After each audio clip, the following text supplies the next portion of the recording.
Hola, buenas tardes, ¿cómo les va? Ah, profe. Pues, Tarde. Bueno, les voy a pedir que enciendan las cámaras, por favor. Voy a buscar una causa que quiero mostrarles.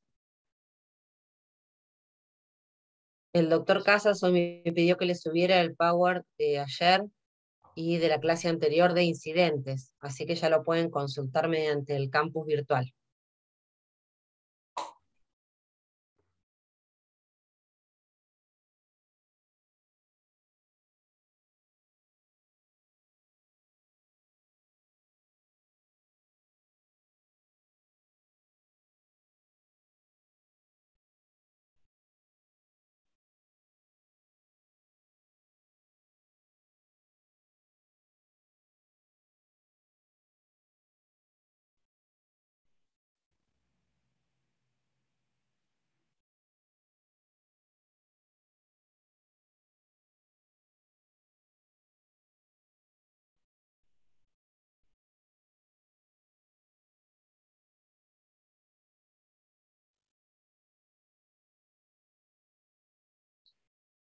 Bien, esperamos hasta las 5 para que se conecten y arrancamos. Hoy vamos a ver sucesión testamentaria y lo que es toda la etapa de inscripción de la declaratoria. La parte de inscripción de declaratoria o testamento es muy importante. Es la etapa patrimonial que les veníamos mencionando en las clases anteriores. Así que esperamos hasta las 5 y arrancamos.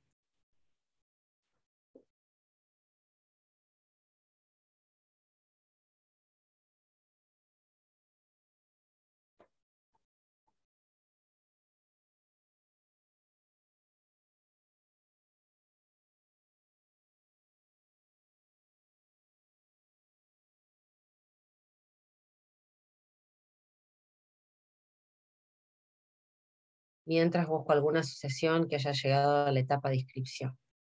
Así se las puedo mostrar.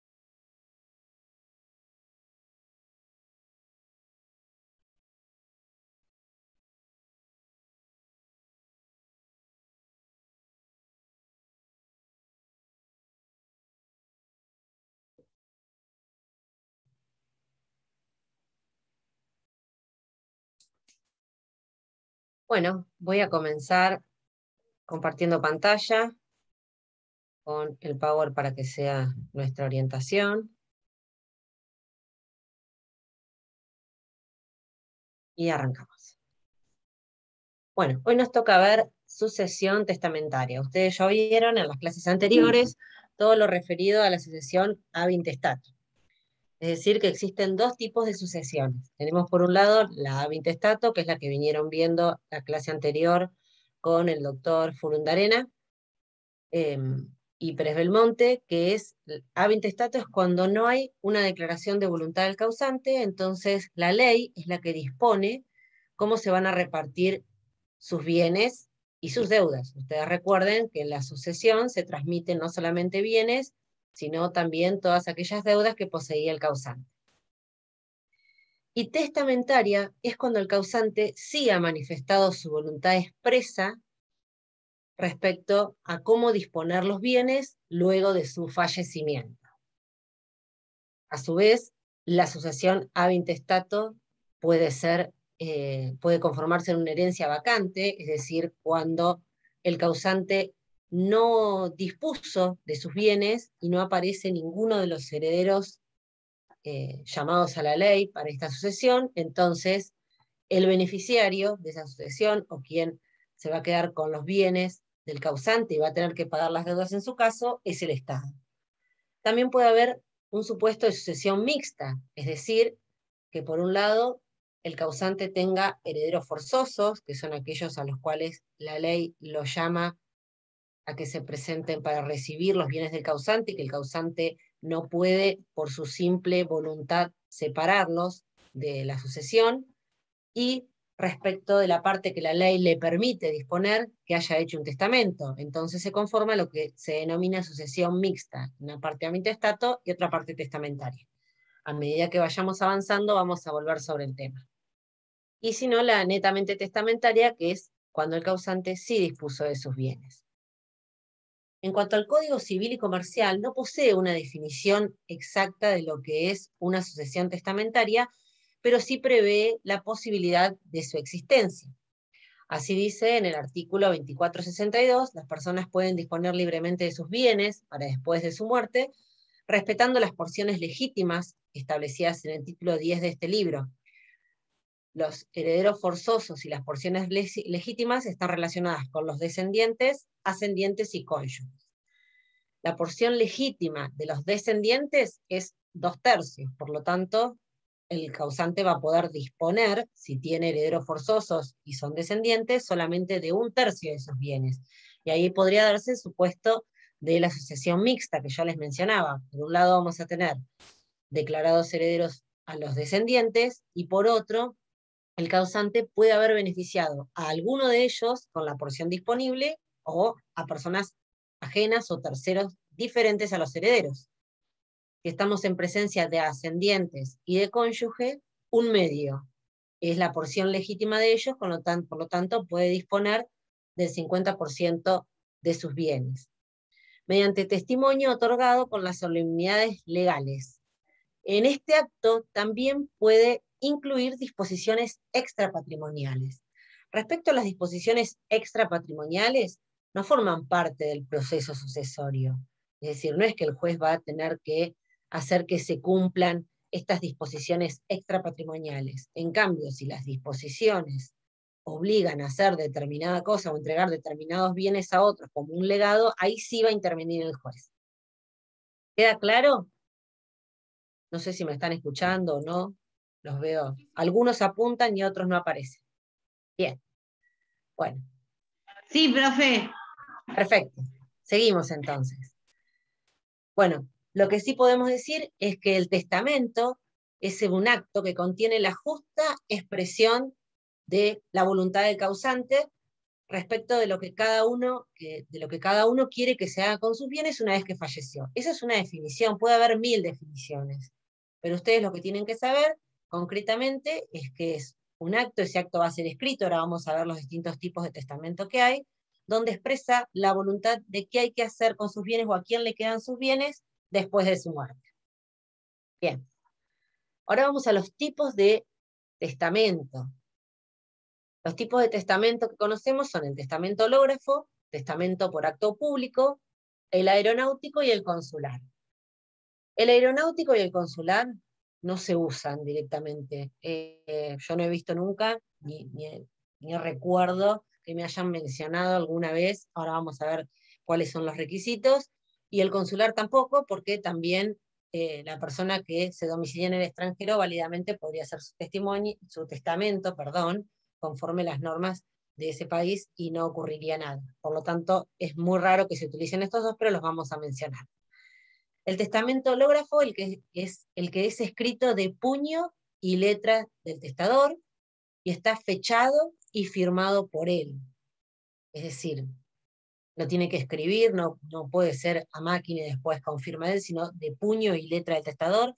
Tiene que tener fecha y firma. Eso lo dispone el artículo 2477. Si le falta alguno de estos recaudos, puede ser declarado nulo este testamento. Excepcionalmente se ha admitido, por ejemplo, aquel que no tiene fecha, si tiene algún elemento preciso que indique, por ejemplo, el día de la asunción del presidente, el día del nacimiento de determinado hijo. Si bien no es una fecha concreta, no dice el día concreto, sí se puede determinar en qué momento se realizó. ¿Por qué es importante esto? Primero, porque nos va a determinar la ley aplicable. Segundo, porque ustedes saben que si hoy hago un testamento y dentro de 15 días hago otro, en contraposición a este anterior, se revoca. Por lo tanto, yo debo estar muy atento a la fecha del testamento, porque por más que no diga que se revoca todo otro anterior, si es contradictorio a un anterior, el que vale es este, porque sería la última voluntad del causante, el que vale es el último. Por acto público es aquel que se realiza ante escribano, con dos testigos. Estos dos testigos están en presencia constante durante lo que dura todo el acto, y se instrumenta en el protocolo del escribano.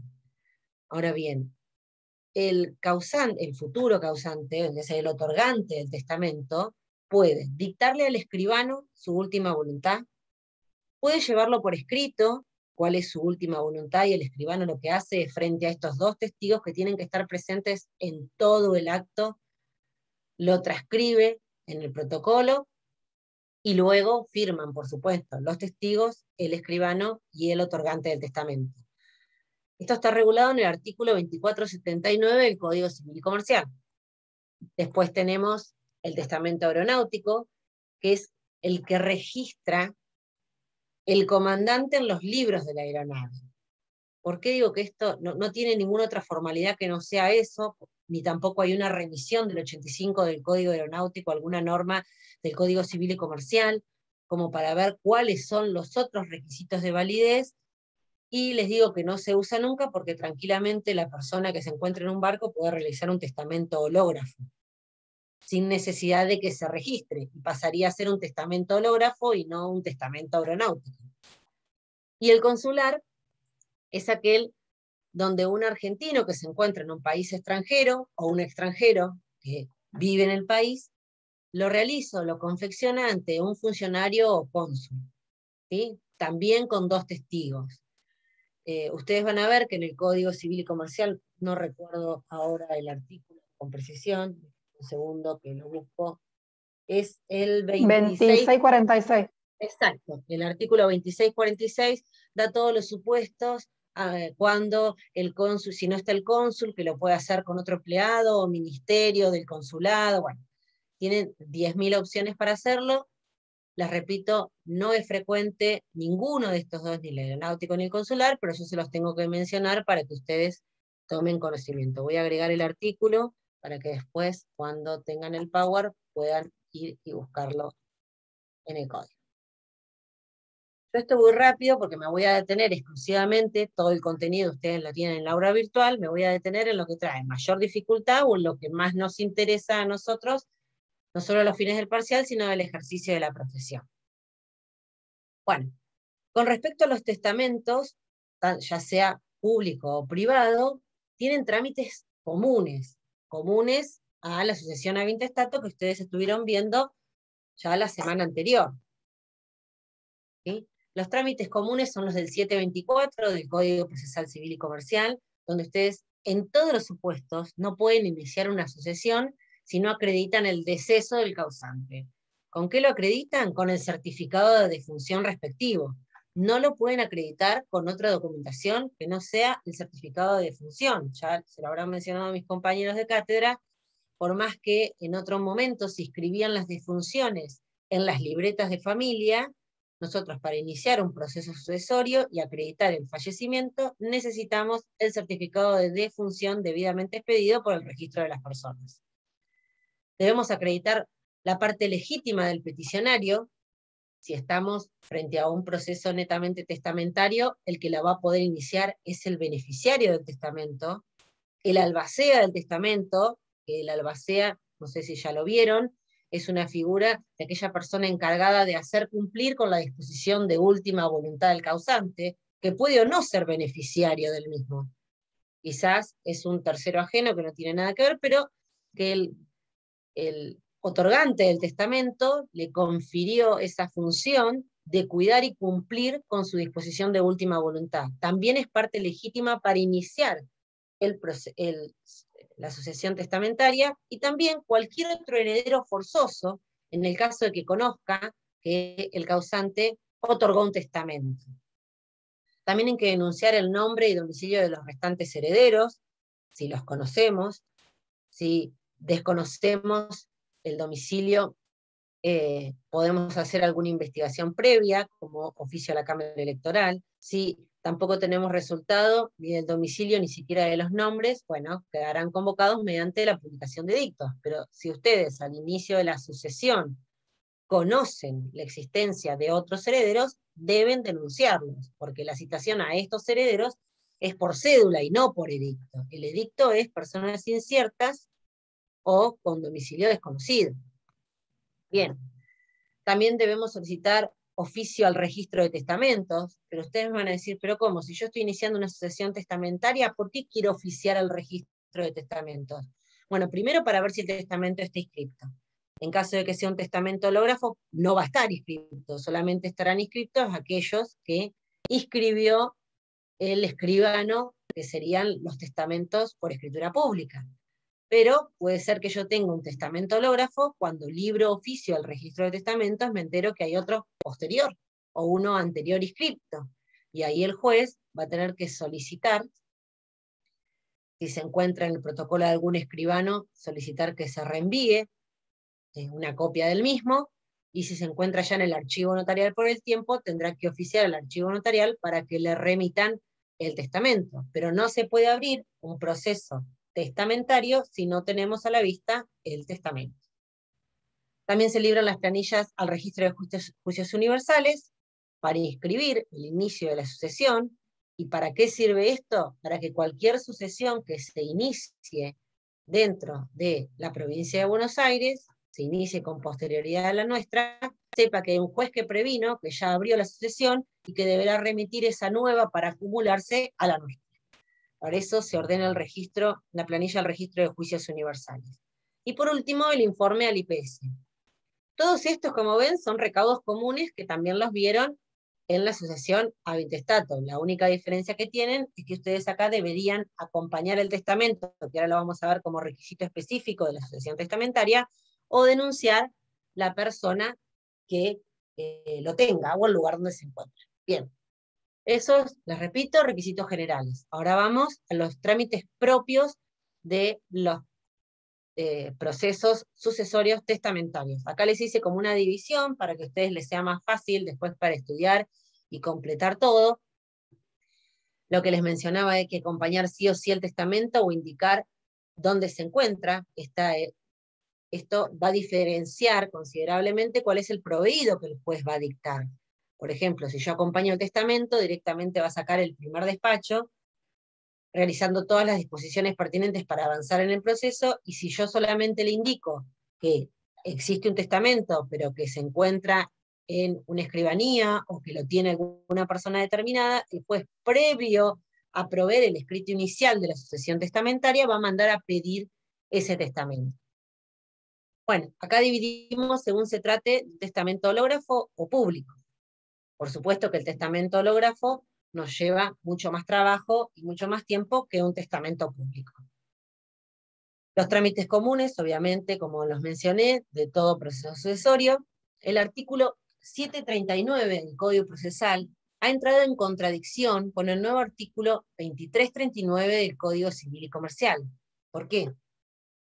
El Código Procesal, que es de vieja data, decía que presentado el testamento hológrafo, recuerdan que es aquel que hace de puño y letra el causante, que hizo de puño y letra el causante, se convocaba a 2 testigos para que ratifiquen respecto de la del contenido y de la firma, si pertenecía o no al causante, y con eso ya era suficiente como para declarar su validez. Ahora, si bien no está derogado el artículo, el Código Civil y Comercial, que como ustedes saben, tiene varias normas de carácter procesal, más allá de que sea materia delegada a las provincias, el Código Civil y Comercial tiene normas procesales, y tanto la doctrina como jurisprudencia ha dicho que no es inconstitucional dichas normas, por lo tanto son aplicables. Dice que a los fines de dejar constancia del Estado, del Estado y de la veracidad del testamento, de la letra y firma del causante, se debe desinsacular un perito calígrafo. Es decir, este testamento, que en su momento era el que más se utilizaba porque tenía costo cero, ahora ha pasado a incrementarse un poco su valor, porque ustedes saben que la designación de un perito genera honorarios dentro del proceso judicial, así que ya no sería tan barato, pero bueno, es obligatorio para todo juez de aquellas personas que inicien la sucesión con posterioridad del 2015, no importa la fecha en que se haya hecho el testamento. ¿Por qué? Porque es una norma procesal de aplicación inmediata. Por lo tanto, si el testador hizo su testamento antes del 2015, de todos modos, si se presenta la sucesión y fallece con posterioridad, deberemos aplicar esta norma, y en el primer despacho, presentado el testamento hológrafo, el juez va a tener que ordenar la desinsaculación del perito calígrafo. ¿Cómo se va a tener que hacer esta pericia? ¿Recuerdan ustedes cuando vimos en el proceso ejecutivo que el perito tenía 2 métodos para realizar la pericia caligráfica? ¿Uno cuál era? 2 métodos. El cuerpo de escritura. Uno era, muy bien, uno en el cuerpo de escritura y el otro, ¿cuál era? Cotejo. Cotejo. Acá el causante falleció. Solamente lo va a poder hacer, ¿por qué? ¿Por medio de qué? De cotejo. De cotejo. Por lo tanto, si nosotros presentamos un testamento hológrafo, además de pedirle al juez que desinsacule un perito, le vamos a tener que acompañar o denunciar el lugar donde se encuentren documentos indubitados. ¿Para qué? Para que el perito pueda hacer la pericia. Si yo solamente le acompaño al testamento hológrafo, pido la desinsaculación del perito, pero no acompaño, ni denuncio, ni pido ningún oficio para traer un documento indubitado, el perito no va a poder realizar la pericia porque no va a tener con qué compararlo. ¿Qué pueden ser documentos indubitados? El problema que tenemos ahora es que todo se maneja vía electrónica. Entonces, es muy difícil hoy obtener, primero, la letra es casi imposible, les diría, pero por lo menos la firma. ¿Dónde podemos obtener una firma indubitada? Y bueno, si el causante participa. ¿No? Sí, en una escritura, sí, pero hay algunos que ni siquiera bienes tienen, bienes inmuebles. Entonces, ¿qué podemos hacer? Podemos buscar en algún banco, si en algún momento fue cliente del banco y firmó con 10 años para atrás, porque saben que el banco 10 años guarda la documentación, si hay alguna firma registrada. Podemos ver si participó en alguna causa judicial antes de que se incorporara esto del documento electrónico, porque si presentó un escrito en un expediente judicial, firmado, no como abogado, les digo como parte, también ahí tendríamos una firma indubitada para que puedan comparar. ¿Sí? La verdad que es un trabajito bastante importante para aquellos supuestos donde no hay ninguna propiedad a nombre de los causantes. Por ahí en las libretas de familia, si tiene alguna firma, porque ustedes saben que los certificados de nacimiento de los hijos, o los certificados de matrimonio, en los certificados no se suele firmar, sino se firma en los libros de los registros respectivos, pero bueno, se podría pedir eso también. Eso para que ¿Mismo lo el tengan en DNI cuenta. sirve? Sí, pero el DNI cuando fallece una persona se lo retienen. Por ahí te quedó algún documento viejo, un DNI viejo, luego de la Bien. renovación que quedó en algún cajón, pero sí, es muy difícil. También teníamos en su momento el registro de conducir, ahora también la firma la hacemos con un dedo en una pantalla, entonces tampoco nos va a servir. Pero bueno, por eso a medida que van pasando los años, como que vamos perdiendo documentos para presentar como indubitados. Cuando son sucesiones viejas, por ahí sí tenemos más elementos. Pero bueno, esto del testamento hológrafo, creo que lo vamos a ver un poquitito más adelante, me parece. No debemos confundirlo con el testamento cerrado, ¿sí? Antes, el Código Civil y Comercial hablaba de 3 tipos de testamento: hológrafo, cerrado y público. Ahora el nuevo Código Civil y Comercial solamente menciona estos 2, hológrafo y público. El testamento cerrado era aquel en el cual una persona se acercaba, escribía de puño y letra, firmaba, pero lo llevaba en sobre a un escribano. El escribano firmaba el sobre y 2 testigos firmaban al lado del escribano ese sobre. No tenían ni idea de su contenido. ¿Sí? No es lo mismo, tampoco que yo tenga un instrumento hológrafo, que el testador lo puso en un sobre solamente por protección y se lo entregó a un escribano. Tampoco es lo mismo que sobre cerrado, sino eso es testamento hológrafo. Para que sea cerrado y que ya no se utiliza más porque no está más previsto en la ley, debía presentarlo en sobre cerrado y lo tenía que firmar el escribano y 2 testigos. ¿Sí?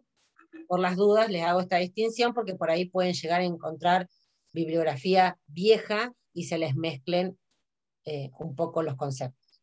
Bueno. Profe, Sí. ¿puedo hacer una pregunta? Sí, por supuesto. ¿Quién habla? Porque no lo veo acá. Lucía San Pedro. Lucía, te escucho. En este caso, todos los documentos los acompañamos en la documental, pero Sí. la pericial no hace falta que la ofrezcamos nosotros, sino que es algo que tiene que hacer el juez o la tenemos que ofrecer. Exacto, porque no es prueba. Ustedes Claro. acompañan el testamento hológrafo, acompañan documentos indubitados, pero también le piden al juez, si quieren le piden, señor juez, de si sacule perito calígrafo, a los fines de dar cumplimiento con el 2339, cuando hagan un escrito de inicio de sucesión testamentaria. Pero si ustedes no dicen nada, el juez lo tiene que ordenar, porque si no, no puede declarar válido el testamento. ¿Sí? Bien, perfecto. Bien. ¿Y los documentos hay que aclarar que son indubitados cuando los ofrecemos? ¿O los ofreces? No, vos los ofrecés y después de última el juez evaluará si sirven o no sirven, o más que nada, no sería el juez te va a ordenar la producción de la pericia y ahí el perito, después de que termine este dictamen pericial, te dirá cuáles tomó en cuenta y cuáles no. ¿Quién te puede cuestionar? Y bueno, si hay algún heredero que no es forzoso, porque ustedes saben que hay herederos forzosos y herederos que no son forzosos, pero que la ley los llama, en caso de que no haya testamento, a participar en la sucesión del familiar, de hacer, ellos pueden cuestionarte. Si vos con tu testamento estás desplazando a otros herederos, ellos podrían cuestionarte que esos documentos no son indubitados, ¿sí? Pero bueno, siempre que tengan respaldo de una entidad pública o de alguna entidad que lleve registro, ya sea una escribanía, ya sea un banco, por más que los cuestionen, el juez puede considerarlos. De todos modos, como esto es una norma de carácter netamente procesal, hay una parte de la doctrina que entiende que no sería la única prueba que vos tendrías para respaldar la validez del testamento. Pero esa es una doctrina y jurisprudencia minoritaria, es decir, si a vos tenés una pericia caligráfica que te dice que es la firma es de puño y letra del testador, pero tenés a otros herederos que te están cuestionando que los documentos en base a los cuales hizo la pericia no son indubitados, vos podrías incorporar con testigos para respaldar ese tipo de documentación. Es más, hay procesos sucesorios donde se han acompañado, por ejemplo, libretas de anotaciones personales de un escritor, con testigos que respalden que esa libreta pertenecía al escritor por determinadas cosas, y en base a esa libreta después hizo la pericia. Pero son supuestos muy excepcionales, donde vos tendrías que darle todas las herramientas al juez para que el juez se convenza respecto de que esa documentación sirve y le pertenece al causante como para realizar la pericia caligráfica. ¿Sí? Gracias. Bueno, vamos a algo importante que es la ley aplicable. ¿Cuál es la ley que vamos a aplicar en una sucesión testamentaria, ya sea hológrafo o público? Solamente que lo puse de este lado, porque estábamos hablando de esto de la prueba para darle validez a la última voluntad del causante.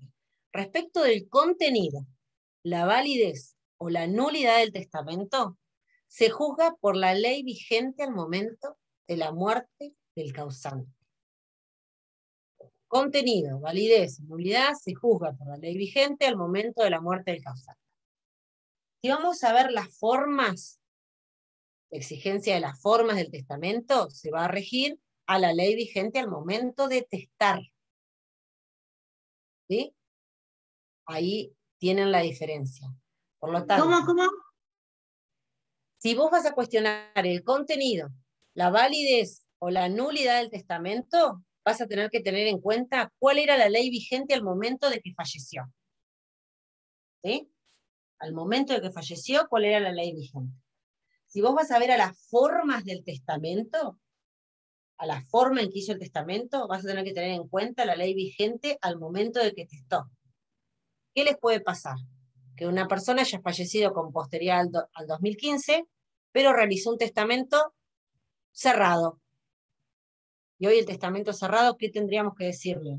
Que no es válido porque no está previsto, salvo que cumpla los requisitos del hológrafo.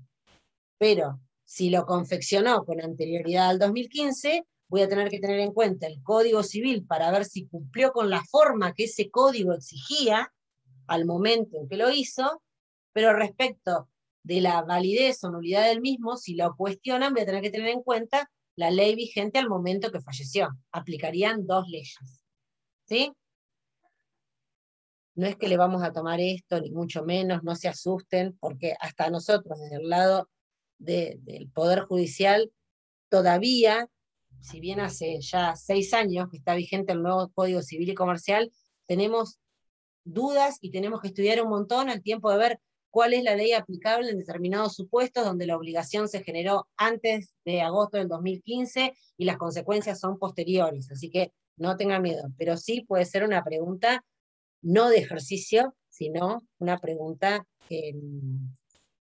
de contenido, ¿sí? ¿Se entiende? Se puede llegar a preguntar. Bueno, una vez que el juez tiene la pericia caligráfica y está verificada la autenticidad de este testamento hológrafo, ¿qué hace el juez? Procede a cerrar el testamento. ¿Cerrar qué significa?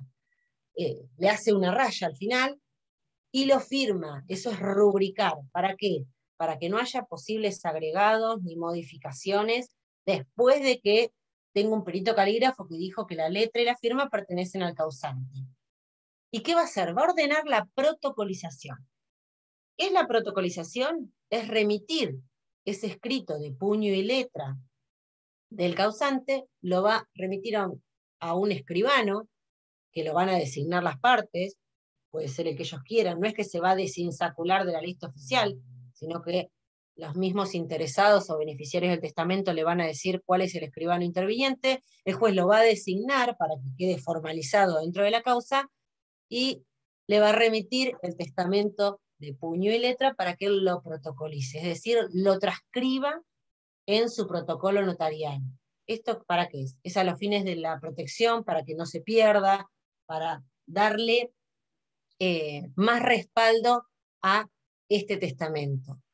¿Eso significa que se vuelve un instrumento público que nadie puede cuestionar? No, no es así. El escribano, si bien lo protocoliza y alguien quiere plantear la nulidad del testamento, va a poder iniciar tranquilamente el proceso de conocimiento por fuera del sucesorio para atacar la nulidad del testamento. Porque acá lo único que el juez dice es que La firma y la letra pertenecen al testador. Después va a decir que ese testamento es válido, pero eso no significa que no pueda ser cuestionado porque se cuestione la capacidad civil al tiempo de que se confeccionó el testamento, o alguna otra cuestión que sea factible de atacar por nulidad. ¿Sí? ¿Quedó claro? Una vez que quedó protocolizado el testamento, que se protocolizó, que el escribano terminó con eso y le comunica al juez que lo protocolizó, el juez va a dar vista al fiscal. Una vez que dio vista al fiscal, el fiscal le va a decir, señor juez, considero que puede declarar válido el testamento, eso espero, por ahí nos dice que no, pero bueno. Una vez que tengo el dictamen del fiscal, el juez va a declarar válido el testamento. En un despacho lo que nosotros hacemos es declarar válido el testamento otorgado por fulano de tal, cuyos beneficiarios resultan ser, y ya nos queda en el auto de aprobación del testamento, todos los beneficiarios del mismo, y va a ordenar la citación a los herederos, porque todavía no ordenó la citación. Va a ordenar que se convoque al albacea, si es que tengo una albacea. Va a convocar a los restantes beneficiarios, porque por ahí el que inició la sucesión era uno de los beneficiarios y son varios más, recién ahora los va a citar, y va a ordenar la publicación de edictos. Esto es totalmente diferente a la sucesión ab intestato y al testamento por instrumento público. Recién ahora, una vez declarado válido el testamento, ordena la publicación edictal. En cambio, en el testamento por instrumento público, en el primer despacho, ordena la publicación de edictos. Porque interviene un funcionario público, por lo tanto no tiene que hacer ningún proceso para ver si la firma es o no del causante. Ahí pasamos al otro lado del gráfico, que es del Power, instrumento público. Los trámites comunes, los que mencionamos, acompañar, bueno, todo lo que dijimos, las planillas para el registro de juicios universales, el carácter, acreditar el carácter de parte legítima para iniciar el proceso, solicitar oficio al registro de testamentos, al IPS, esos son todos los trámites comunes. En el primer despacho va a estar la citación a herederos, beneficiarios, albaceas, se ordena la publicación de edictos y se ordena la vista al fiscal. Todo en el primer despacho. Recuerden que en el anterior, todos los pasos que tuvimos que hacer para lograr que vaya al fiscal. Una vez que va al fiscal y emite el dictamen, recién ahí se declara válido el testamento en cuanto a sus formas. Ese es el auto de aprobación, cuando el juez declara válido el testamento en cuanto a las formas. ¿Sí? ¿Queda clara la diferencia? Yo traté de dividírselos para que vean. En el juzgado hay muy pocos testamentos, hológrafos hay uno y es un lío porque está cuestionado todo, así que por eso no se los quise traer. Y testamento público, iniciaron uno hace poquito y todavía no está ni siquiera el primer despacho, está la firma de mañana, así que tampoco se los puedo mostrar. Pero bueno, la diferencia sustancial entre ambos es esa. ¿Quedó alguna duda, algo? No hay mucho más que decir en cuanto al testamento, es algo simple, fácil, está todo el contenido en el aula virtual. No sé si les quedó alguna duda al respecto, si no, pasaríamos directamente a la etapa patrimonial. Una cuestión, recuerden que yo les dije que había un testamento, que había una sucesión que podía ser mixta, es decir, parte ab intestato y parte testamentaria. En esa sucesión, el juez lo que va a unificar es, publicación de edictos va a publicar una sola vez. Si publicó edictos en el primer despacho, porque era un instrumento público, bueno, va a coincidir con el primer despacho de la sucesión ab intestato.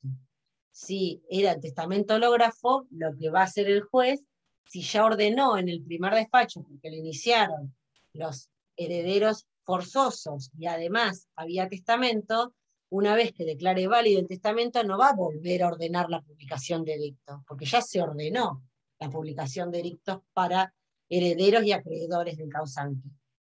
Lo va a unificar. Y en este supuesto de mixto vamos a tener, por un lado, la declaratoria de herederos, y por el otro lado, el auto de aprobación del testamento.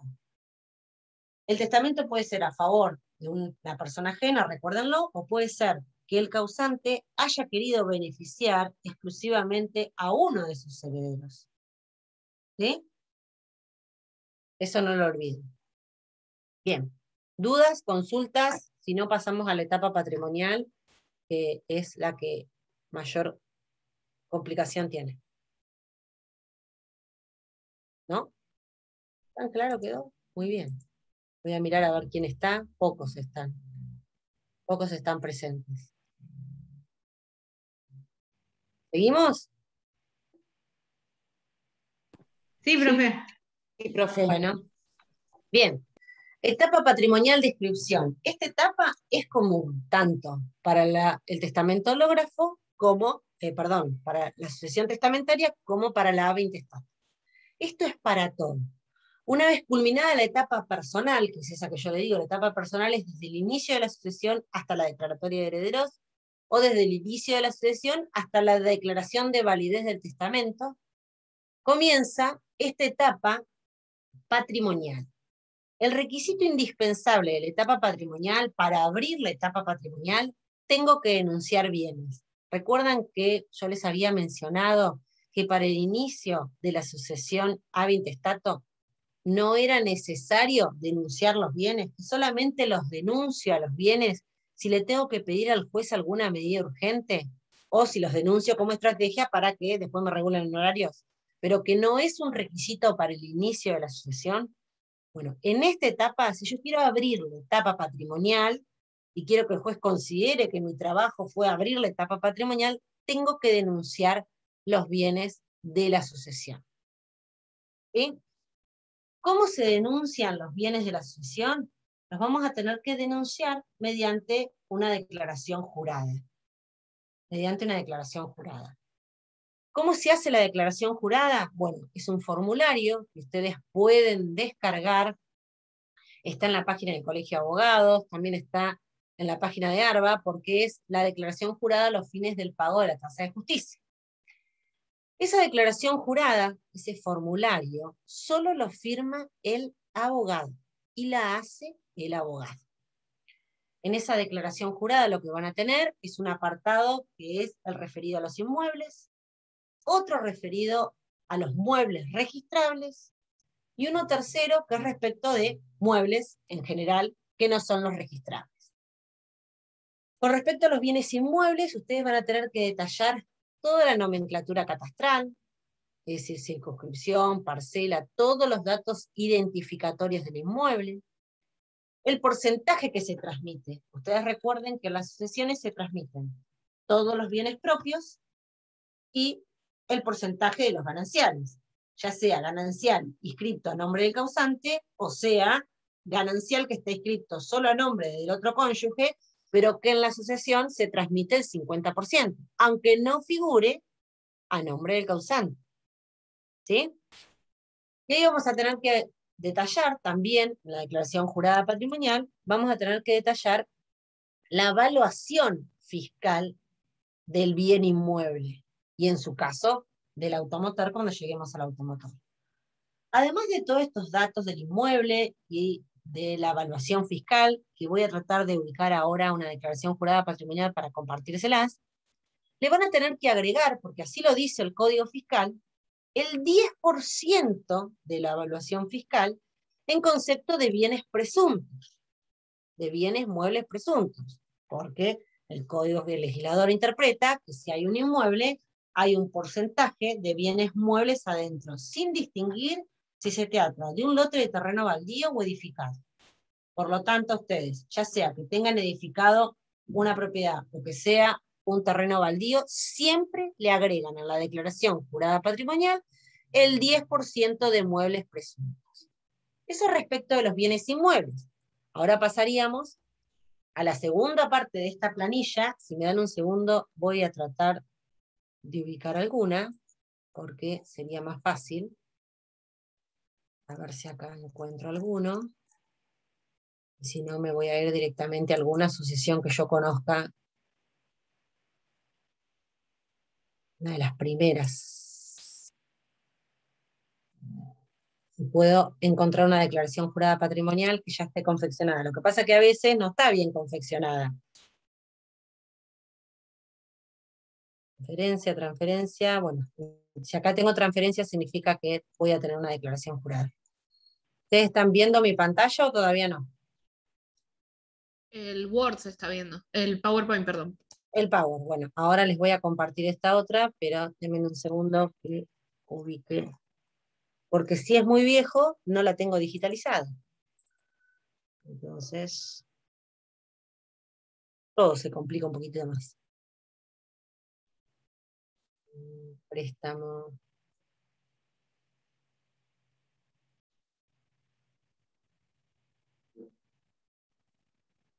No la voy a tener por acá. A ver.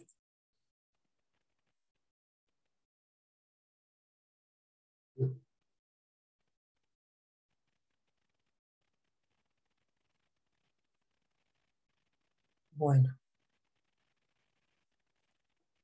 No, no lo encuentro. Bueno, no importa. Después vuelvo a buscar, a ver si la encuentro por acá. Porque quiero que la vean. Formulario de declaración jurada patrimonial. Y si no, lo googlean y está, ¿eh? Lo quiero. Bien, acá la encontré. ¿Ven? O estoy compartiendo la anterior. Ahí dejo de compartir y vuelvo a compartir la que quiero que vean. Bien, esta es la declaración jurada patrimonial, ¿ven? Dice, determina bienes hereditarios con carácter de declaración jurada patrimonial para el pago de la tasa de justicia. ¿Por qué? Porque en base a esto vamos a tributar la tasa de justicia. Acá ustedes ponen los autos caratulados, a vuestra señoría, digo, que denuncio los siguientes bienes integrantes del acervo. Acá ponen el partido, todos los partidos de la provincia de Buenos Aires tienen un código. El de Mar del Plata es 045. La nomenclatura catastral del bien, la evaluación fiscal. Acá ahora vamos a ver cuando lleguemos a evaluación fiscal, que hay dos valores, la evaluación fiscal y la evaluación fiscal del impuesto al acto. En la declaración jurada patrimonial tienen que poner la evaluación fiscal sola. Hace unos años había mucha diferencia entre la evaluación fiscal, que era menor que la evaluación fiscal del impuesto al acto. Hoy se han emparejado bastante, pero no significa que sean iguales. Si bien acá ponemos... ¿Qué sería la evaluación fiscal de ARBA? Exacto. Sí, ahora Bien. cuando vayamos al recaudo de evaluación fiscal les digo dónde sacarlo. Acá ponemos el valor total de la evaluación fiscal, pero acá donde dice el coeficiente, voy a poner el porcentaje que acá se transmite. Acá se puede transmitir el 50%, el 1 de 6, el porcentaje que sea perteneciente al causante. ¿Y cómo vamos a saber cuál es el porcentaje que le pertenece? Con el informe de dominio que también vamos a pedir, pero eso lo vamos a ver después en el otro requisito. Acá ponemos la evaluación fiscal. ¿Por qué dice actualizada? Porque si bien yo tengo un valor de evaluación fiscal, tengo que fijarme con el coeficiente cuánto tengo que poner, y acá realmente cuál es la evaluación fiscal que yo voy a tener en cuenta. Si es el 50%, voy a reiterar siempre lo que está acá, ¿no? O si es un porcentaje, no el total, reitero, o hago el cálculo de lo que puse acá. Acá puse el 50%, el 25%, lo que sea, y acá lo consigno en números. Acá pongo el subtotal. Puedo tener todos estos bienes, si tengo más bienes tendré que presentar más declaraciones juradas. Pero ustedes recuerden que no es necesario denunciar todos los bienes juntos. Y acá lo que yo les mencionaba más abajo, que dice 10% sobre el total de inmuebles. Esto es una estimación fiscal. Entonces, si por ejemplo, la evaluación fiscal que corresponde que se transmita acá son 100.000 pesos, acá voy a calcular el 10% de esos 100.000 y los voy a sumar en la segunda hoja. Todavía no los sumo. Vamos a los automotores. Acá ponemos marca, modelo, año. Y acá vamos a poner valor según focas. Esto no se pone. Lo que utilizamos acá es que seguimos esta misma guía y ponemos cuál es el porcentaje que se transmite y el valor efectivo que se transmite en este sucesorio. A los automotores no le agrego ningún porcentaje. El 10% es solamente respecto de los inmuebles. Y en este apartado, que no sé por qué se borró, o no lo tiene acá, decía otros bienes. Si no dice nada, ustedes en el formulario le agregarían otros bienes y acá pueden denunciar joyas, acciones, cualquier otro bien mueble que no sea registrable pero que tenga un valor pecuniario. Luego hacen una sumatoria total de todos los montos para determinar la tasa de justicia. ¿Cuánto es la tasa de justicia? ¿Saben cuánto se paga de tasa de justicia? Sin El miedo. 10%, ¿no?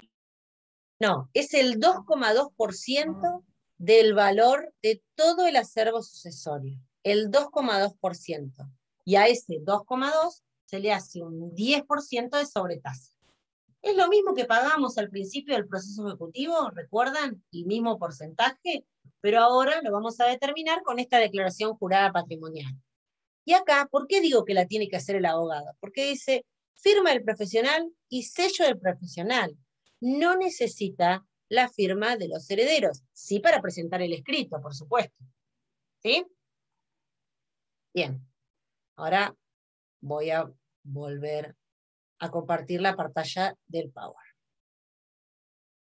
No sé cómo hago, pero bueno. Dejar de compartir y ahí vuelvo a compartir el Power. Bien. ¿Compartí el Power o compartí otra cosa, ¿no? Otra vez el formulario. Pero, bueno, chicos, no es fácil. Perdón. Ahí. ¿Ahora sí? Ahora ven Y otra ahora vez sí. el... Sí, ahora sí. Buenísimo. Perfecto. Listo. Bueno. También tenemos que pedir, para saber si los bienes pertenecen o no al causante, certificado de dominio y anotaciones personales. El Código Procesal Civil y Comercial habla solo de certificado de dominio. No habla de anotaciones personales, pero después les voy a decir por qué lo tenemos que pedir. Y respecto al certificado de dominio, el certificado de dominio es mucho más caro que el informe de dominio y produce un bloqueo registral. Es decir, si yo pido un certificado de dominio por determinado periodo de tiempo, el registro no puede anotar nada en el medio mientras se encuentre vigente mi certificado. ¿Para qué es necesario eso? Si yo voy a comprar un inmueble, si voy a transferir la propiedad de un bien, pero a los fines de cumplir con la etapa patrimonial o regular honorarios, es suficiente un informe de dominio. Ese informe de dominio es el que me va a decir si el bien está totalmente inscrito a nombre del causante, si el bien está inscrito en una parte, o si el bien no está inscrito a nombre del causante, pero está inscrito a nombre de la cónyuge que dice casado con, y ahí lo voy a incorporar como ganancial. Quizás no esté a nombre ni del causante ni de la cónyuge, pero esté a nombre de los padres del causante. Entonces yo voy a tener un informe de dominio a nombre de los padres del causante, voy a tener que tener también la declaratoria de herederos de los padres hacia mi causante, y ahí también voy a poder incorporar el porcentaje que le corresponde a mi causante de la sucesión de los padres para poder transmitirlo en esta sucesión. Lo que no va a poder hacer el juez de esta sucesión es ordenar la inscripción directa del bien a nombre de los herederos de mi causante, sino que va a tener que esperar a que esté la orden de inscripción o hacerlo en forma conjunta de los padres del causante al causante y del causante a los hijos para inscribirlo todo junto. Eso es el tracto sucesivo que lo vamos a ver un poquitito más adelante. Entonces, pido certificado de dominio y anotaciones personales.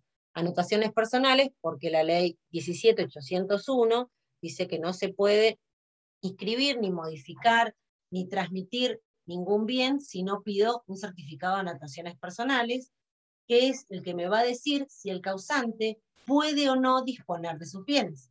Si está inhibido, no podríamos ordenar la inscripción a favor de otras personas.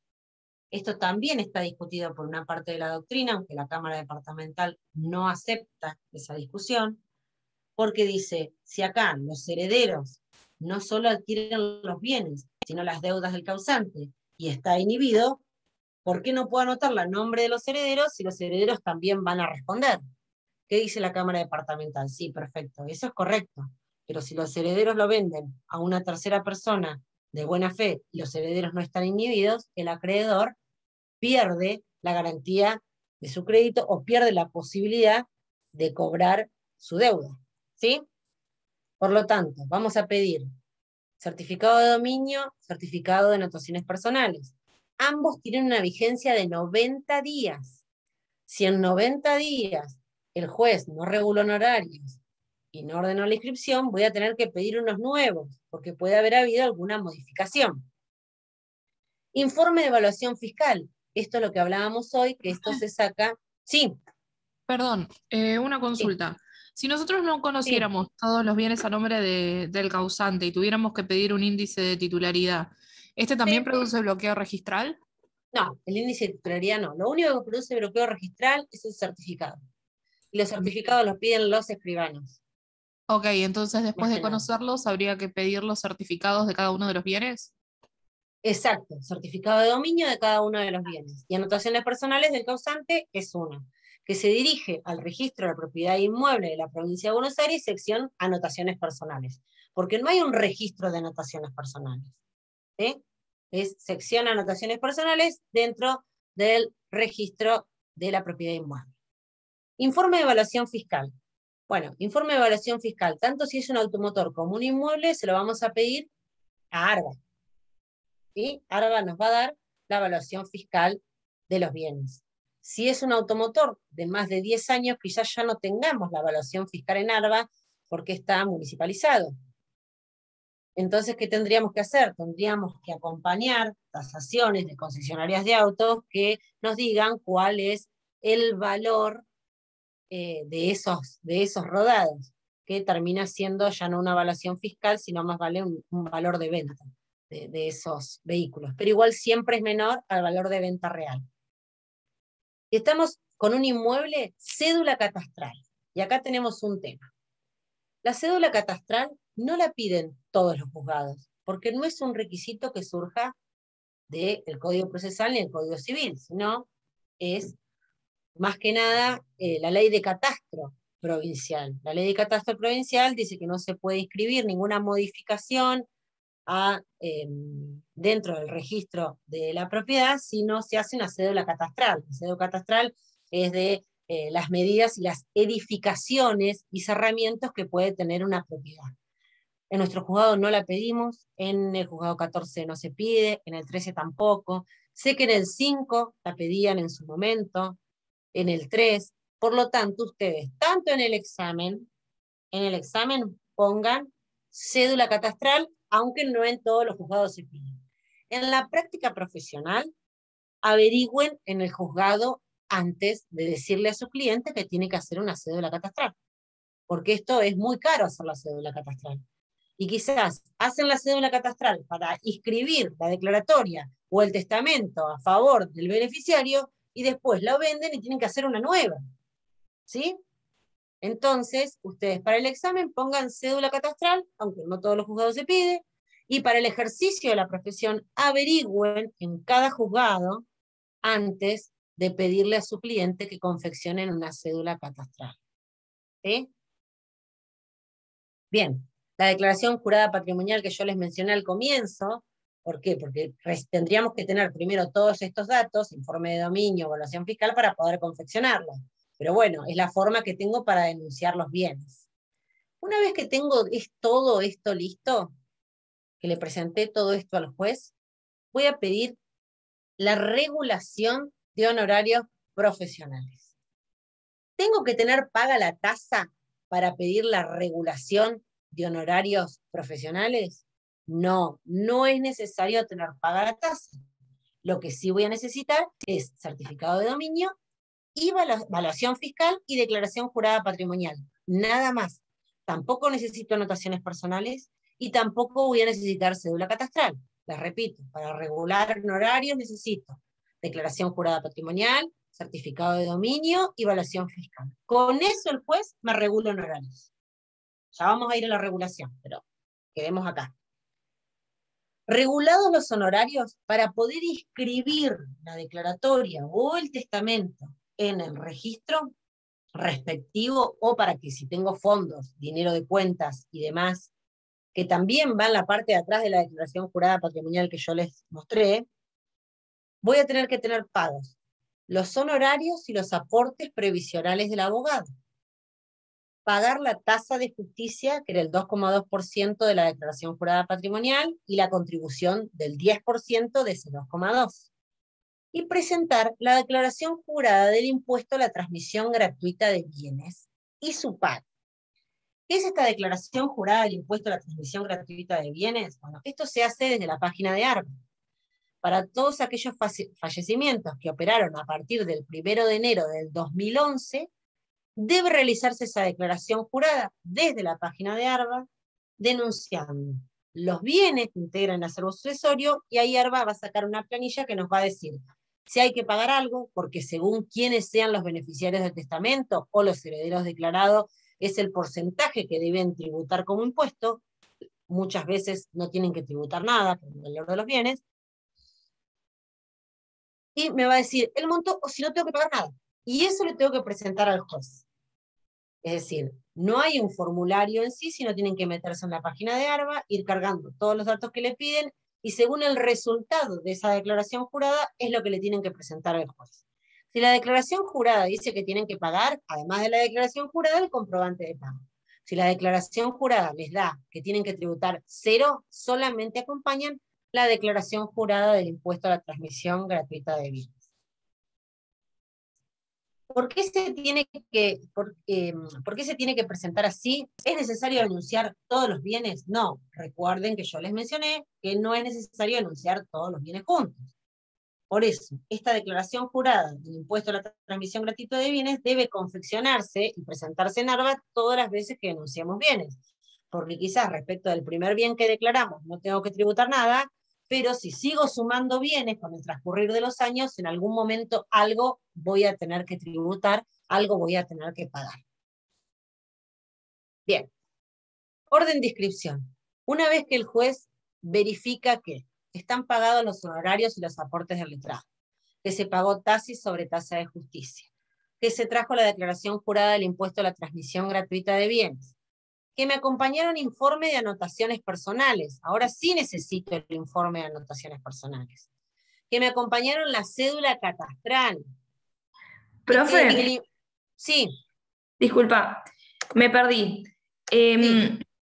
Para el tema de el pago de tasas de justicia, pago de honorarios y aportes previsionales y la declaración jurada de impuesto a la transmisión gratuita, ¿esos 3 requisitos para qué son? Para que el juez me ordene la inscripción. Ah, listo. Bien. Listo. Para ordenar la inscripción, yo tengo que tener pago, honorarios y aportes. El impuesto a la transmisión gratuita de bienes, la declaración jurada y en su caso su pago. Pago de tasa sobre tasa de justicia. Informe de anotaciones personales vigentes, es decir, dentro de los 90 días que se expidió. Informe de dominio vigente, porque si el anterior pasaron los 90 días, tengo que traer uno nuevo para la inscripción, por las dudas que haya habido alguna modificación en el registro. Una vez que el juez verifique el cumplimiento de todo eso, ordena la inscripción de la declaratoria de herederos o del testamento mediante el libramento de oficio y testimonio. De oficio y testimonio si estamos en presencia de un bien registrable. Es decir, si son bienes inmuebles, el oficio se va a librar al registro de propiedad inmueble de la provincia de Buenos Aires junto con el testimonio, que el testimonio es una transcripción literal, sin comas, sin puntos, sin número, de la declaratoria de herederos o la declaración de validez del testamento y de este despacho que ordena, que dice que se cumplieron con todos los recaudos y ordena la inscripción. Eso para el registro de propiedad inmueble y el registro del automotor. Si yo tengo dinero en cuenta, porque tenía dinero acá el causante, no va a librar oficio y testimonio, va a librar transferencia. Si yo tenía acciones, yo no, el causante tenía acciones, ordenará la inscripción de las acciones en el registro de personas jurídicas o hará la modificación en la sociedad respectiva. Se libra oficio y testimonio si estamos en presencia de bienes inmuebles o muebles registrados, ¿sí? Yo para que, por ahí si les da el supuesto de dinero, no digan, se libra oficio y testimonio al banco, no. Directamente lo que se hace es, se ordena como el reparto de los bienes del causante. Bien, yo les había mencionado el tracto sucesivo, porque está el tracto sucesivo y el tracto abreviado. La regla es el tracto sucesivo en el registro de la propiedad inmueble, y lo mismo pasa en el registro del automotor, aunque sean normas diferentes las que lo regulan. La regla, el principio general es tracto sucesivo, es decir, en el registro va a tener que estar anotado todos los traspasos sucesivos de las personas que fueron titulares del inmueble. Por eso yo les decía que no podemos ordenar e inscribir directamente un bien que nunca estuvo a nombre del causante a nombre de los hijos, sino que primero tendríamos que pasar de los padres del causante a los hijos, y así sucesivamente. Todas esas anotaciones van en distintos asientos, se llaman asientos, dentro de la planchuela de dominio, de ese informe de dominio que ustedes van a empezar a pedir en todas las sucesiones. Es decir, tiene que haber un orden cronológico de traspaso. ¿Qué suele suceder? Suele suceder que a veces los herederos venden el inmueble. Para vender el inmueble, ustedes me dicen, sí, lo pueden hacer porque los herederos, por ejemplo, forzosos, son herederos desde el mismo momento del fallecimiento del causante.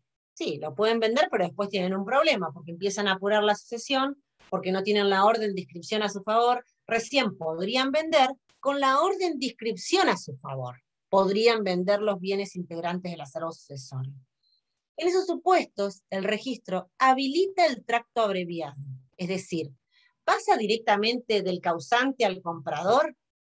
No, sino que lo que hace es omitir un asiento registral. En vez de que diga, es más barato, por eso se hace, del causante a los hijos y de los hijos al comprador, en un solo asiento, en un solo apartado del informe, dice, venden fulano de tal, herederos declarados en la sucesión del titular registral, a favor del comprador. Es decir, sigue estando el caminito, es decir, sigue mencionando a todos aquellos que fueron titulares del bien, aunque no hayan estado inscritos, pero lo hace en un solo asiento, en un solo registro, y es más barato que hacer dos escrituras. En una sola escritura, que se manda a escribir, hacen ese tracto abreviado.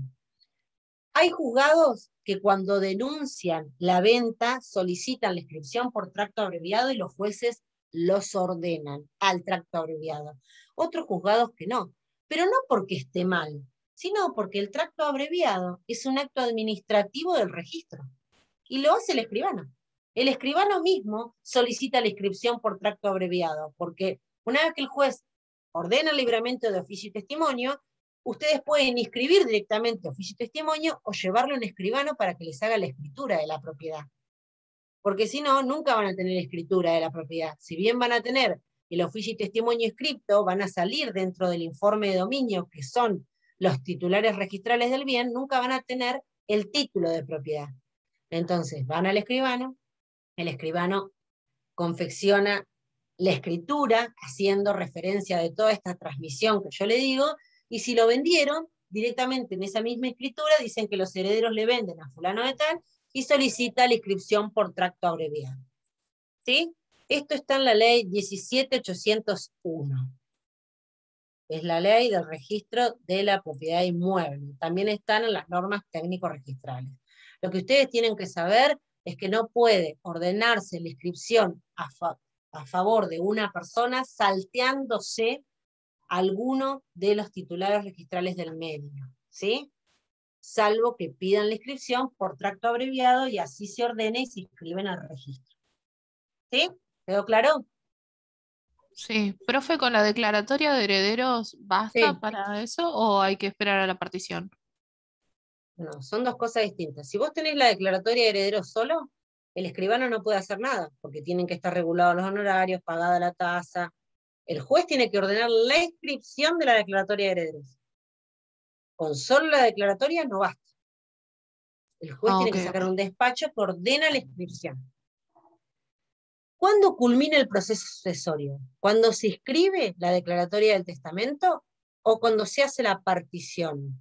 ¿Qué piensan ustedes? Tendría que dejar de compartir. ¿Qué piensan? Cuando se hace la partición. Cuando se hace la partición, sí. Me habló la silla, porque no veo acá a la compañera, pero me habló la silla. Sí, cuando se hace la partición, ahí vuelvo a compartir pantalla. Bien. ¿Por qué? Porque la inscripción mantiene el estado de indivisión comunitaria. No significa que a cada uno de los herederos se les dio determinado porcentaje, se mantienen en indivisión hereditaria. ¿Sí?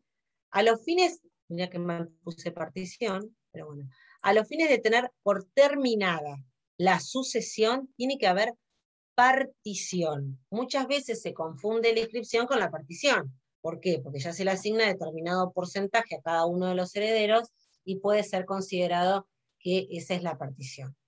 Entonces, yo tengo una orden de inscripción de la declaratoria, pero para que cese el estado de indivisión, yo le tengo que pedir al juez partición. Si le pido al juez, inscriba la declaratoria de herederos o el testamento, asignándose a cada uno de los herederos determinado porcentaje, ahí estoy haciendo la partición de bienes y cesa el estado de indivisión. Hay un solo supuesto donde se identifica la inscripción con la partición. ¿Cuál puede ser? Fue pregunta de examen del anterior cuatrimestre. ¿Que haya un solo bien? No, que haya un solo heredero. Si yo tengo un solo heredero, no voy a tener que hacer una partición, porque todo es para él. Entonces, ahí culminó el proceso sucesorio. Porque tengo un solo heredero, por más que tenga 70 bienes, ¿con quién va a partir él los bienes? Si es solo él. ¿Sí? ¿Se entiende? ¿Queda claro? Se preguntó dentro de un ejercicio, no como una pregunta teórica, pero bueno, estén atentos, porque si dicen, por ejemplo, hay un tema de competencia para ver el fuero de atracción de un sucesorio, y una de las defensas es, no, la sucesión terminó, porque hay inscripción de la declaratoria, tiene que decir, no, no terminó, porque no termina con la inscripción, termina con la partición, y aquí no hubo partición. Pero en el supuesto del ejemplo del examen, era un único heredero. Entonces, se confundía la inscripción con la partición. Y había cesado, culminado el proceso sucesorio, con esa inscripción de declaratoria. ¿Sí? Esto es una ayuda que les doy. No creo que el doctor del Cerro pregunte lo mismo, pero es una ayuda. Bien. Vamos a los honorarios. Obviamente, antes de ordenar la inscripción, dijimos que tienen que estar regulados los honorarios, pero como es un tema más complicado, lo separé para que podamos verlo aparte. Estoy compartiendo pantalla, ¿no? Sí, profe. Bien. Honorarios en el proceso sucesorio. La base de los honorarios es el monto del acervo sucesorio, incluidos los gananciales, pero los gananciales de los cuales es dueño el causante, no los gananciales del otro cónyuge. Los gananciales del otro cónyuge se los lleva por su carácter de socio, y la parte del causante sí se incorpora en la declaración jurada, como ya les había dicho. Recuerdan que les había dicho que en la declaración jurada puede haber bienes que estén como titular el causante, bienes que él no esté como titular, pero figure como cónyuge del titular registral, incorporamos el porcentaje que le corresponde, o pueden ser bienes que él puede haber llegado a adquirir por el fallecimiento de sus ascendientes. Entonces, si bien no está inscrito a nombre de él, sí parte de esos bienes ya se incorporaron a su patrimonio al momento del fallecimiento de sus padres y los puede incorporar en la sucesión de mi causante. Bien. Entonces, el monto total e integral del acervo. Si tengo bienes inmuebles, bien inmueble del 10%, si tengo bienes muebles, el valor de los bienes muebles registrables y no registrables. Y la escala varía del proceso ejecutivo y el proceso de conocimiento, porque va, un 6 es el mínimo y el 20% es el máximo del monto del acervo. ¿Sí? Que les quede bien claro, está en el artículo 35 de la ley 14967, va del 6 al 20% sobre el monto total del acervo. Ahora bien, la nueva ley de honorarios trae una modificación a lo que era la base regulatoria respecto de los bienes inmuebles. Recuerdan que cuando yo les hablé de evaluación fiscal, les dije que había, la evaluación fiscal me informaba dos valores: el valor de la evaluación fiscal y el valor de la evaluación del impuesto al acto. A los fines de la base regulatoria, para los inmuebles, yo voy a tomar el valor del impuesto al acto. Para la tasa de justicia voy a tomar la evaluación fiscal. ¿Entendieron? Es súper importante, ¿eh? Para la determinación de la base regulatoria de los honorarios, si tengo inmuebles, voy a tomar el valor del impuesto al acto. Antes era mucho más fácil porque ¿qué hacíamos en el juzgado? Mirábamos la declaración jurada patrimonial, veíamos el monto total y esa era la base regulatoria. Ahora, si tengo bienes inmuebles, ya no puedo usar la declaración jurada patrimonial. Voy a tener que ir a la evaluación fiscal y mirar el valor del impuesto al acto. Y después le voy a sumar la evaluación fiscal de los muebles registrables, de los automotores y de los otros bienes que tenga. Si tiene cuentas, si tiene otros valores, los voy a sumar. Todo el total del acervo sucesorio va a ser la base regulatoria. Y ahí voy a fijar entre un 6 y un 20% los honorarios. Hay juzgados que ponen monto fijo, otros que cumplen con la ley y se fijan la labor desarrollada, la tarea debidamente cumplida, y juegan entre el 6 y el 20 para regularle honorarios a los abogados. Pero otra modificación que trae, vamos a tomar en cuenta el valor del impuesto al acto, salvo que dentro del proceso exista una tasación mayor. Si, por ejemplo, yo traje, no sé, porque denuncio que lo quiero vender al bien y que tengo un comprador, y de esa denuncia de venta del bien surge que el valor del impuesto al acto es más bajo que el valor de venta o de la tasación, como dice acá, el juez puede tomar el valor de la tasación. A su vez, si el abogado no está de acuerdo, porque ustedes saben, más allá de que el valor del impuesto al acto es más alto que la evaluación fiscal, nunca refleja el verdadero valor de venta de los bienes. Si el abogado considera, y ojo con esto porque pierden clientes, pero ustedes sabrán, considera que el valor del impuesto al acto es muy bajo, puede manifestarlo. Si los herederos no están de acuerdo en elevar ese valor, se realiza una tasación judicial, con el gasto que ello implica. Y si de la tasación judicial surge que el abogado tenía razón, no va a correr con las costas de ese incidente o de esa tasación. Pero si la tasación dice que el valor del impuesto al acto es el correcto, el abogado va a tener que pagarle al tasador. El abogado, no las partes. En el supuesto que usemos esta tasación judicial, el máximo de honorarios no puede superar el 12% del valor de la tasación. Es decir, si el abogado pide tasación judicial, ya no vamos a regular entre el 6 y el 20. Vamos a regular entre el 6 y el 12. ¿Quedó claro? Igual después esto lo van a tener que leer, pero son todos supuestos distintos que los van a ver desde el Power y los van a poder leer desde el artículo mismo del 35, el 27 y el 28 de la ley de honorarios. ¿Sí? ¿Se fueron todos? Sigo. Sí, profesora. Sí, bien.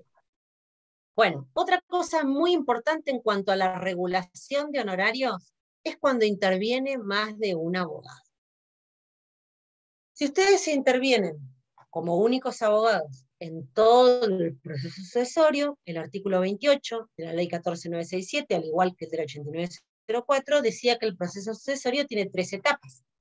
La primera etapa es la iniciación del proceso, que es el escrito de demanda del proceso sucesorio, intestato o testamentario. La segunda etapa, hasta la declaratoria de herederos o aprobación del testamento.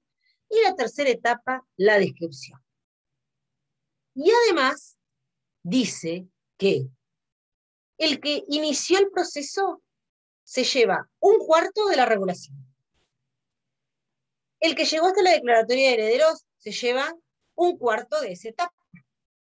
Y el que entra en la etapa de inscripción dice que se va a llevar 1/2. Hubiera sido más fácil que diga 2/4, porque estamos todos divididos 4 y justo al final nos pone 1/2. Es decir, el que pide la inscripción de los bienes es el que denuncia los bienes, porque ya esa etapa de inscripción se lleva la mitad de la regulación de honorarios.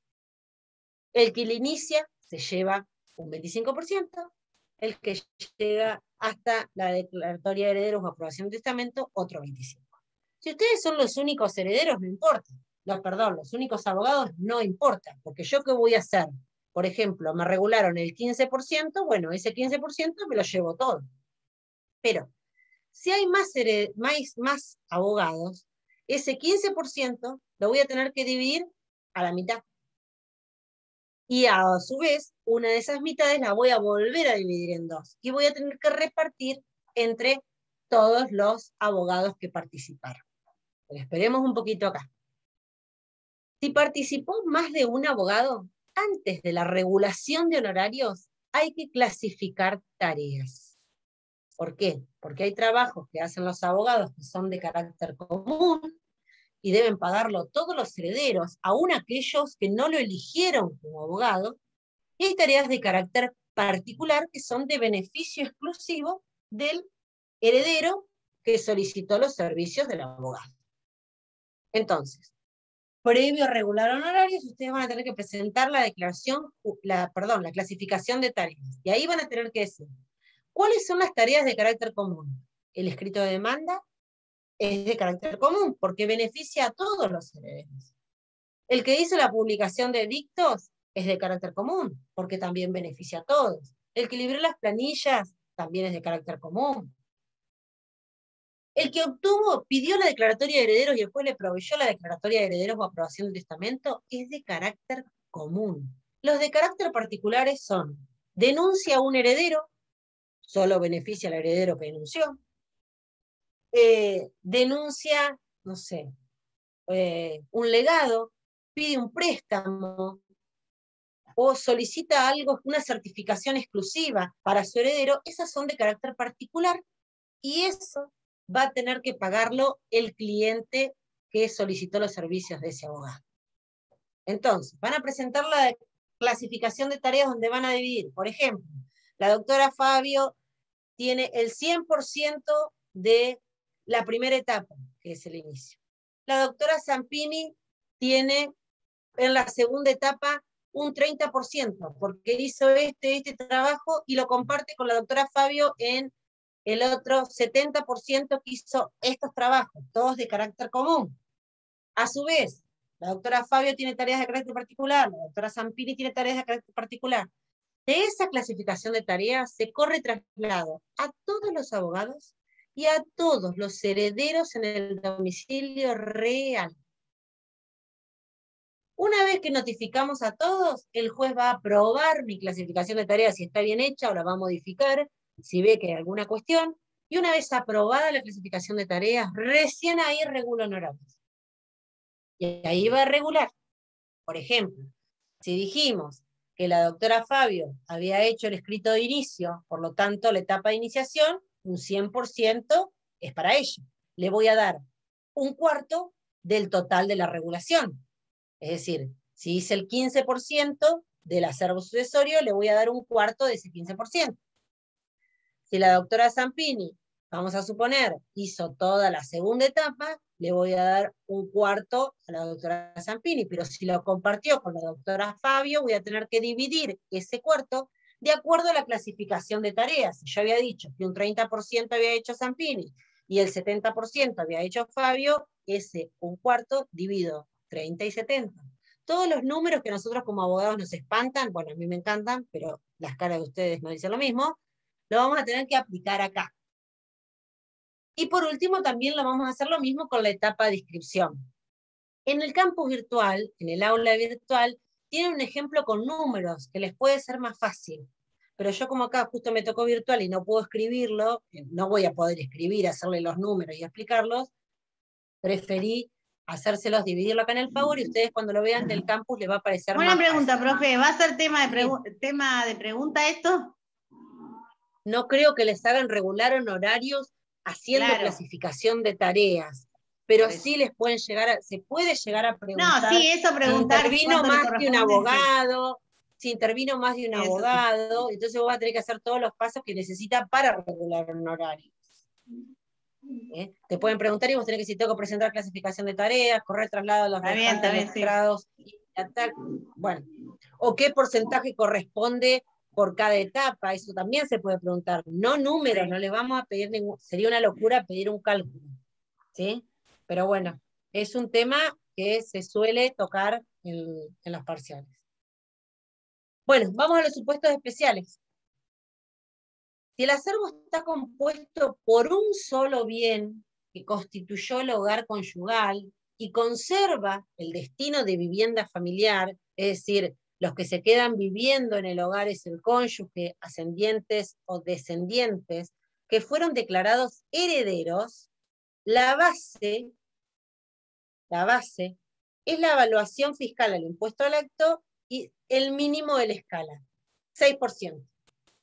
Es decir, si el bien está constituido por el hogar conyugal y se quedan viviendo las personas que vivían, salvo el causante por supuesto, la base se debe regular el 6%, no más, no hay mínimo ni máximo, lo que se regula es el 6% de la evaluación fiscal impuesto al acto. ¿Sí? Ya no tengo más la escala del 6 al 20, sino directamente, ni la del 12, si estoy disconforme con la evaluación fiscal del impuesto al acto, si pido una tasación, sino el 6. Solo el 6. No lo podemos confundir a esto con si el bien está inscripto al régimen de vivienda, lo que era antes bien de familia, ¿recuerdan? Si el bien que integra el acervo sucesorio está inscrito en el régimen de vivienda del 244, el 256 del Código Civil y Comercial, la base va a ser la evaluación fiscal y solo se puede regular un 3%. Por lo tanto, si yo tengo un bien inscrito al régimen de vivienda y tengo otros bienes, voy a tener dos bases regulatorias. Respecto del bien inscrito en el régimen de vivienda, la regulación va a ser el 3% de esa base. Y si tengo otros bienes, va a ser el monto total del acervo sucesorio y voy a poder ir entre el 6 y el 20%. ¿Sí? Algo que me olvidé de decirles, y lo veo acá, porque ¿cómo yo sé si está inscrito en el régimen de vivienda? Bueno, cuando pide el informe de dominio va a salir inscrito, y si no, también puede estar dentro del título de la propiedad. Yo no se los mencioné como un requisito previo a la inscripción, pero hay juzgados donde piden el título de propiedad. Muchos juzgados no lo piden solo con el informe de dominio suficiente, pero otros juzgados piden que se incorpore la escritura de la propiedad para después ordenar la inscripción. Así que ténganlo en cuenta para agregarlo como agregan la cédula catastral, pongan título de propiedad que en algunos juzgados se solicita. Y así nos quedamos todos tranquilos, ¿sí? Yo se los voy, antes de subir el Power lo voy a agregar, por las dudas. Bueno, si hay más de un bien y uno de ellos está inscrito al régimen de protección de vivienda, vamos a tener dos bases distintas. Bueno, eso es lo que yo les dije. Otra diferencia que tenemos con respecto, y ya terminamos, que tenemos con respecto a los otros procesos, tanto el ejecutivo como los procesos de conocimiento, son los aportes del abogado. En los procesos sucesorios, el abogado paga el 10% de sus honorarios, que va a la caja de abogados, y la parte, el representado, paga solo el 5%. ¿Sí? Porque se trata de un proceso voluntario, entonces la ley 16,